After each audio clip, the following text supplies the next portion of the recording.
بسم اللہ الرحمن الرحیم۔ حضرت ابو ایوب انصاری رضی اللہ تعالی عنہ سے روایت منقول ہے کہ ایک آدمی نبی علیہ الصلاۃ والسلام کی خدمت میں آیا اور اس نے آپ صلی اللہ علیہ وسلم سے کہا کہ مجھے مختصر سی نصیحت کیجیے۔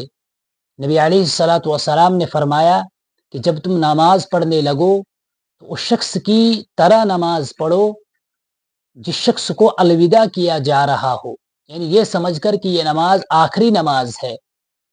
اور جب تم بات کرو تو منہ سے کوئی ایسی بات نہ نکالو جس بات پر تم کو آئندہ کل عذر کرنا پڑے، یعنی اس بات کو چھپانے کے لیے طرح طرح کے تم کو بہانے بنانے پڑے، ایسی بات مت کرو۔ اور جو کچھ لوگوں کے پاس مال دولت ہے اس سے بالکل مایوس ہو جاؤ، یہ 3 کام تم کر لو۔ یہ نبی علیہ الصلوۃ والسلام نے اس شخص کو مختصر سی نصیحت فرمائی۔